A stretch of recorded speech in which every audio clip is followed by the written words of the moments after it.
Hi ladies and gentlemen, welcome to the first episode of Two Aspies and Settee. Our guest today is my wife Helen, and we will be discussing various topics that have come onto the news online to do with the world of autism. We like to call ourselves Aspies, for those of us that have been diagnosed. For you clinical term based people as Asperger's, but we prefer the term Aspie, just to make that clear. So when you hear this term being used as a reference, that is merely what it is towards, okay? So my name is Daniel, this is Helen, and this is Paul Wadey. Paul Wadey. Paul is also a bit of a celeb in the autism world. The infamous, the one and only. Yep. Known for being on the comedy circuits of the Scottish fringe shows as Poe. I played the Edinburgh Festival twice. Edinburgh Fringe. Once I tried to do a comedy show starring me as Edgar Allan Poe with a woman who went mad. Stark raving mad, you couldn't work with her. It's just a complete fiasco. So the next time I did the Adult Aspies show, and I'm taking it back this year for 15 days, Sunday to Thursday, in Dropkick Murphy's at 10:15 at night. I'm going to call it the Autistic Speakeasy because of the time slot. It's the last time I'll do the free fringe, I think. In future I'll just pay for a venue, so it'll be about 11 in the morning. But because I got this, I like being with the free fringe, they're really good to work with Laughing Horse. Because I got this slot, I'm going to see if I get people for a show which is comedy, spoken word, and everything like that. It'll be interesting to see what happens. All these people, drunks, walking in the bar expecting some crude, rude, neurotypical stand-up comic and ripping the world to pieces, instead finding themselves being orientated to neurodiversity. Paul's also, the show that you're talking about, the Adult Aspies, is actually based on your book that you've released. Which we just happen to have a copy right here. And free advertisement. There you go. Me as Che Guevara. You too can bully, seduce, manipulate and coerce when you're autistic. It's all the things you're not supposed to do when you're autistic. Mommy's little Lambkins has a disorder. Oh, I'm a victim of my own nature. I've had enough of that. I've written something Bill X would have liked, I liked it then. Okay, so the news this week, or this month in fact, one of the stories that came up is personal budgets. This was for a woman has a teenage son coming on to adult, having to budget and set a budget that her son and her can live by, but also maintain the kind of supports and things. You can find the most of the story of this through the Autism Research News.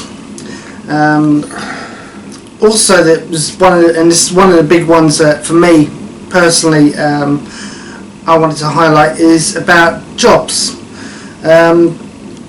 Paul and myself are both employed people who are currently at work, but there are a lot of adult autistics who can't get a job, or get a job and aren't able to stay in it because of the lack of flexibility that the employer be willing to give for them to stay in the job. It's a lack of support as well, isn't there, from... Yeah. The problem, I think, is that we are so uniquely minded that support is still in its infancy. We don't have a culture that really understands us. Autistic people, supporting autistic people, an organisation of autistic and neurotypicals working with autistics. You get really good support workers who aren't autistic. I've worked with a lot of them because I worked for the National Autistic Society, and I was with the Prospects job agency for many years in the same office space, technically one of the team, though I didn't work with clients. In a way you did, because you met people all the time and it was always interacting with all the staff morning and noon. So you get to learn a lot and see a lot and have a hand in. But there is support out there if you know where to look. Yeah. But a lot of autistics out there, you know, aren't aware that there is support out there available for them. That's right. It's difficult to find it if you've got a lack of executive function and you've got issues that you need support. You can't find support because you need support to find the support. You know, a lot of people rely on parents. Yeah, and it's very tricky to connect with people when you don't see the need to connect. Why should you tell people about what you feel when you're on the spectrum? It's like, well, And you got your support through access to work, Yeah. which a lot of people out there don't, not just Aspies, but the disabled people in general, don't realise that, you know, that is out there. But they, you know, you found that useful, you got a mentor through. Oh yeah, and it's ongoing. It'll be ongoing until I leave the job and go somewhere else. I mean, in the report that on here I found, it states that 80% of those that are diagnosed on the autism do not work.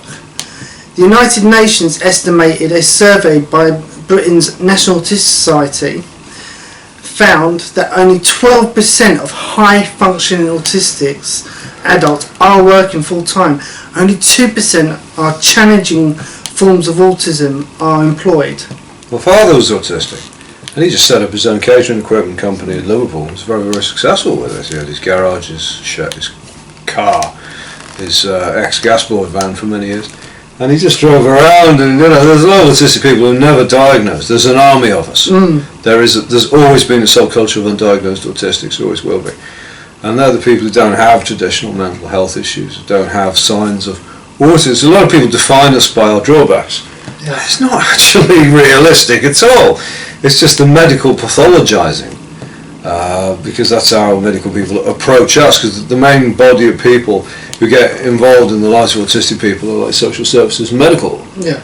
You don't get sort of autistic cultural centre hub where you go there and just hang out and have a laugh. It's always something about support or understanding. This is all going to change as people like ourselves, Daniel and Helen, a perfectly happy, functional married couple, empathising with each other's natures. Now, I'm married to a woman.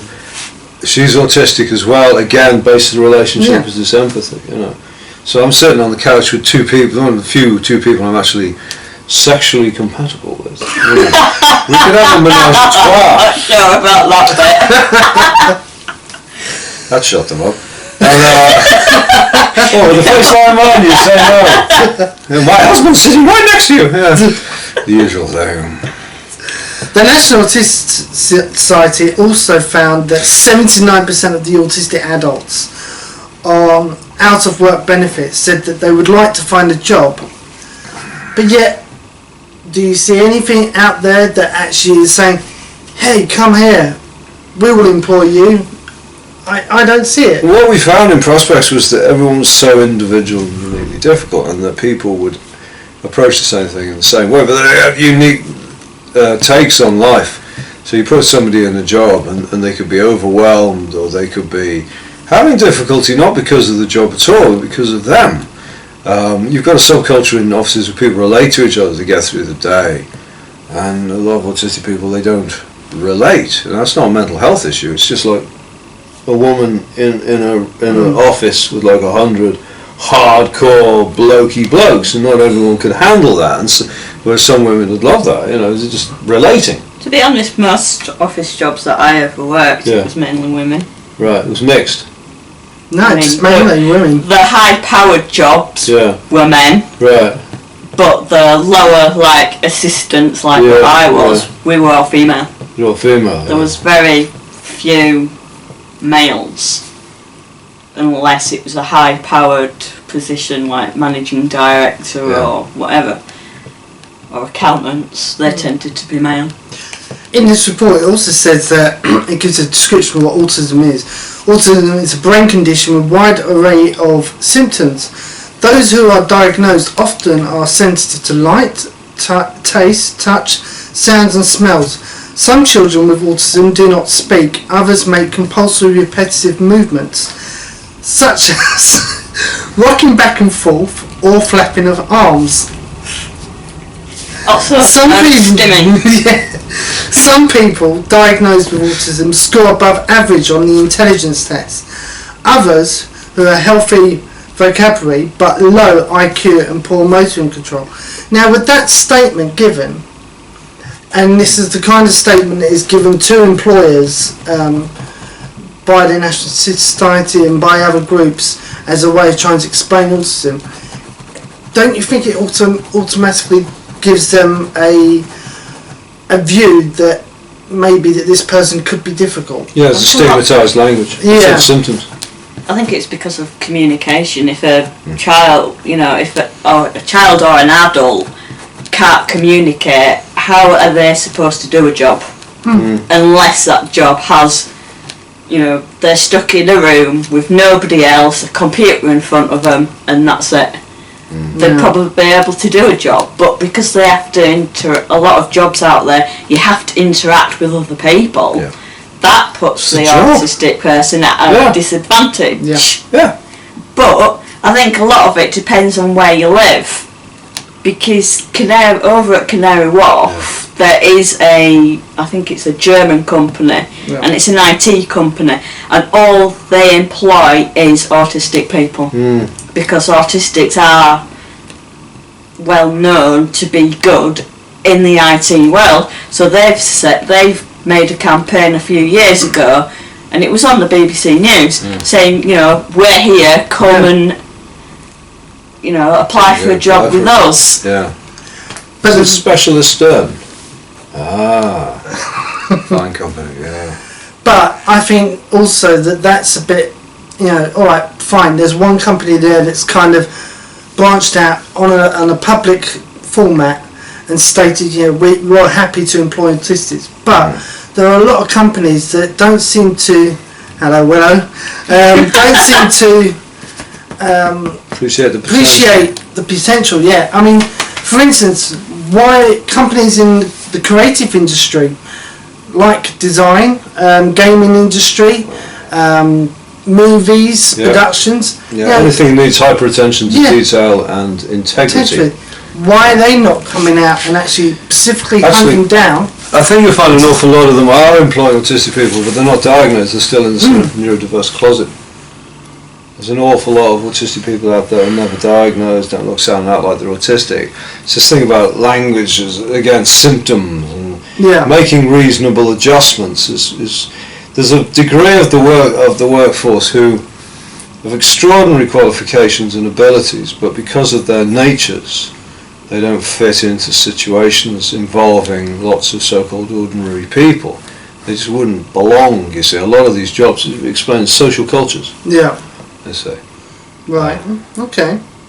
But again, I still think that the problem is when it comes to employment of autisms, it comes to support and having systems in place where the autistic person can think, I want to get a job, look, here's a website, and then they have support. Because it's not just getting the job, having a job. Yeah. It's, preparing them for the interview and and how to do the application forms, doing CVs, etc., etc. Unless they have that in place, which I think is up to the schools and colleges, they should be the ones that are there helping them get into work if they want to, but at the same time, is it the parents as well that aren't encouraging them? I think there's a lot of scenarios come about that I've seen, and the parents and the autistic people can't handle it because they grow up in a culture that's not about being autistic. Yeah. And the result is everyone's a bit of a loss. And some autistic people have comorbidities, depressed, and they're unstable. And you don't know how much of that is the society and how much of that is just elements they're made. Yeah. And then there's people who are just playing, well, not everyone's that smart. I mean, not everyone's got the ability compared to others. And you can't really take that into account on the spectrum. Everyone who's autistic has got to really step up to it and be really capable of getting around themselves and the world and really smart. Yeah. I think a lot of the times they tend to think in the negative, I've got these problems, oh no, I can't possibly do this, that and the other, so they're causing but then on that part, it's like for me, my own personal experience from this is that when you've got into that mind frame set of thought, it's usually because you've had years and years of everybody telling you that's the case, that is what you are, that is who you are, blah blah blah blah blah, and at no point are they actually ever really giving you options of way to look at the situation or anything like that. They just basically, they've already written you off and they're getting you to believe that that's what you should accept as the final outcome. And it took me a long time, sort of probably about 16 onwards, before I started developing the attitude of like, well actually, just because I've got these problems and just because I have these weaknesses or not so strong in certain areas of the society, lack of communication skills, things like that, I shouldn't let it be the beginning and end of, and therefore I worked on focusing on, right, let's improve my communication side, let's work a way around things that are letting me down, and then to build myself to a point where I'm able to get on with the general society. But you were lucky in the fact that you had a support network. By the end of it, you got the job that you did through prospects. If it wasn't for prospects, I still think you would have been struggling. Probably yes, it probably taken a bit more longer than it has to get the job that you have and get. I mean, but only just got the support through access to work. Yeah. How long had you been working at there before you even got that support? That is also true, but the point I was making was the fact that the reason why there's a lot of people, young adults who are on the spectrum that are not receiving the support, or are not even going out looking to try and find the support to help themselves, is because they've already got into a mind frame set by other people that it's they haven't got the confidence. Yeah, and so that's the thing. It's getting them to realise that, and once they've realised that, then the rest comes easy, because it's 50-50 each way. There's no point in giving support to someone who then chooses not to take any action themselves to it. At the same time, I spoke to a friend, Max, who is in the pub group with us. Yeah. And he's 23, 24. Yeah. And when we were talking about the hub that we were setting up, yeah, and I told him, we're going to do workshops on CVs, etc., etc. And he said, yeah, I need to start looking at that because I don't know where to start. Yeah. He goes, where do I start, getting my CV out there, yeah, etc., etc. So, yes, there's a lot of it is confidence and the mindset of, oh no, you can't do this, you can't do that, but a lot of them just don't know where to go and how to go about it, and that's the biggest problem. They just can't get into the saddle, they can't really orientate to the world of work. You need to be in the work. We've had some funny experiences of people going into offices and they couldn't relate to the situation, did anything they felt like, and then they try to blame others for what happened. Yeah. People having reasonable adjustments made to them, then ran out of reasonable adjustments, it still wasn't enough. There was one fella, I can't talk about, he did various things in an office, shouting across it, sneezing on fruit bowls and being rude to people, and then couldn't understand why he didn't get a permanent placement. It was on work experience and interning, and it just got ridiculous. Yeah, I mean, I have worked with a couple of people who are on the spectrum in my job, and some perfectly fine. You know, you wouldn't even think they're autistic, but there's little things that they do that gives it away. But there's others who, well, you know, it stands really loudly out. You know, their obsessions with one person has an obsession with socialising. So it's like socialising but taken to the extreme, which is fine. But it's like, well, yeah, that's great, but you're in work at the moment. You need to kind of draw it back a bit and focus on your job, because you know it won't help you to stay in the job if you aren't able to balance the responsibilities that you've agreed upon in getting this employment.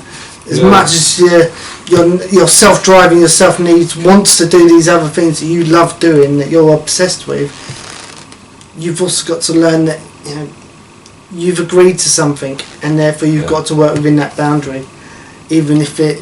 I find that odd as an obsession, because socialising usually is an absolute no-no for an autistic. You get Not autistic people who do it out of terror. Yeah.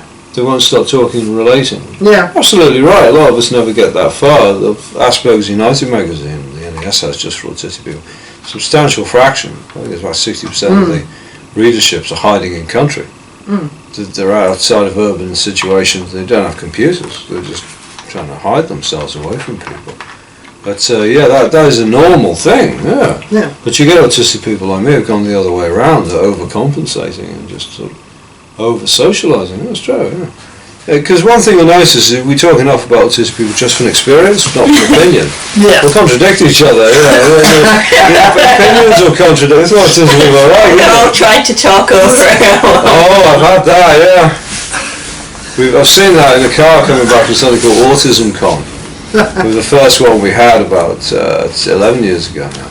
There was non-stop monologues over everybody, and I was like 4 people talking simultaneously and nobody listening. Quite normal. Yeah. I mean, we see it at least once a month at the pub group that is held by the Greenwich branch of the National Autistic Society, which I will be talking about now for just a brief moment. This week coming, on the 29th, will be a trial day for the first of the local Greenwich National Autistic Society hub. At this hub, we will be holding a various set of classes: Lego building, art and crafts, book group, and also letter writing and CV and job searching. These are many of the subject forms that we are going to be doing on this day as a trial with adult autistics, to have a chance to see what they would like to see being done on a regular Friday at this hub. And from this, hopefully, we will then have a set plan, and this whole thing is being supported by the NAS and by the Greenwich Council, and hopefully will be something that will become a permanent fixture as a service throughout the year and for years to come. So hopefully, if any of you who are in the Greenwich area, preferably in Charlton, please do look out for further information about this. When we will have Greenwich it's on the Greenwich NAS website. It's on the Greenwich NAS branch. Yep. And then there will be the official opening and running of the courses after this Friday. I think when it's looking at about maybe a month. Okay.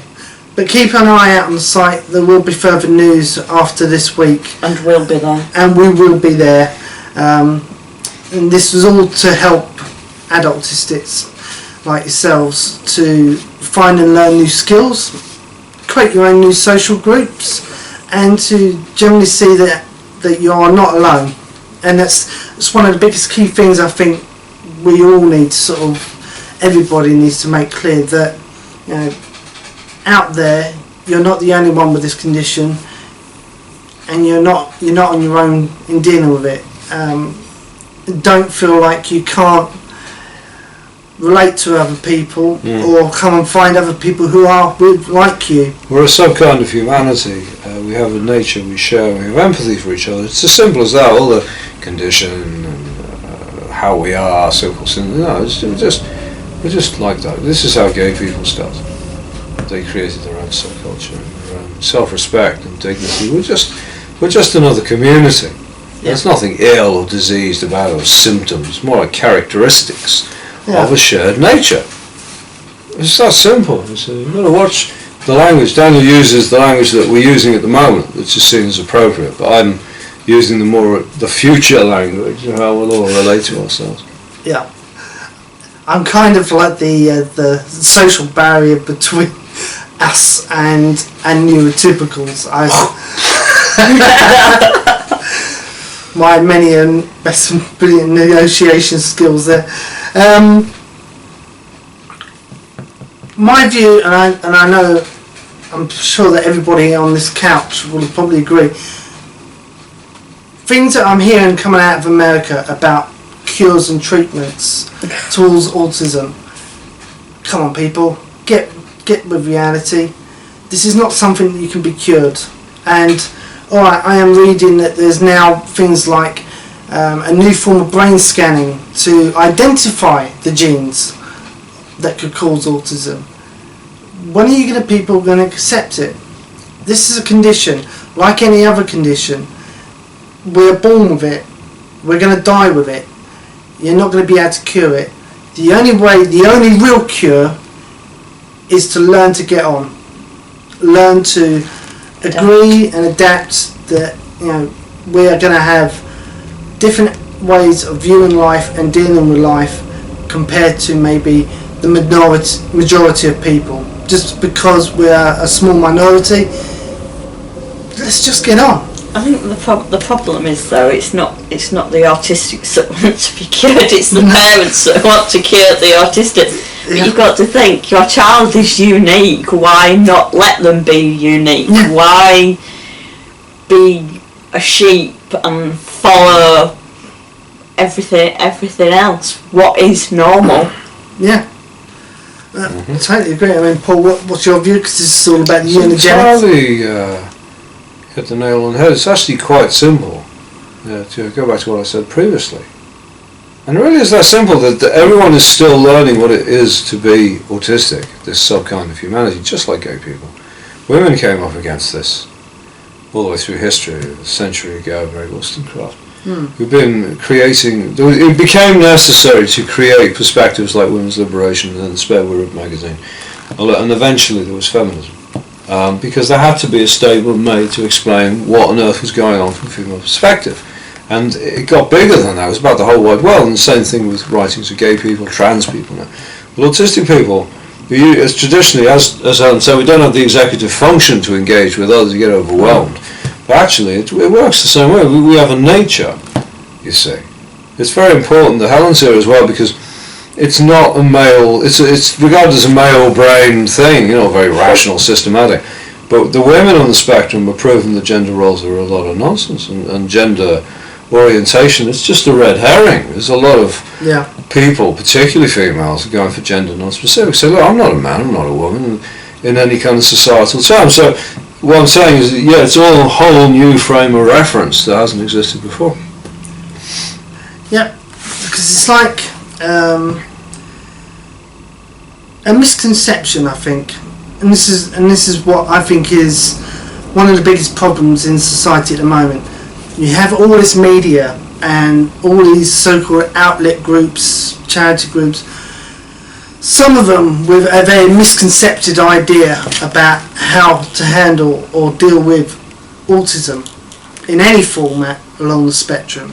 And I think it's because of these groups and their, I'm going to say fascists, because it is a very personal thing for me on this point, that seem to think that only way of dealing with this is to find this some cure through electrocutions, drug-induced they can only see themselves and others. Yeah. There's only them and the ill. Yeah. So they have to impose their own natures on everyone around them. The children, they can't see their own children's nature, they can't accept their own children's nature. The parents should learn from the autistic child how to relate to the autistic. But you get a lot of parents who can't handle reality. They can only see the normal and the L. So they see their autistic children, and they must be made, when the kids behave in a way that's perverse to them but normal to neurotypicals, that's okay. Checking the time, but that's okay. Daniel jumps up,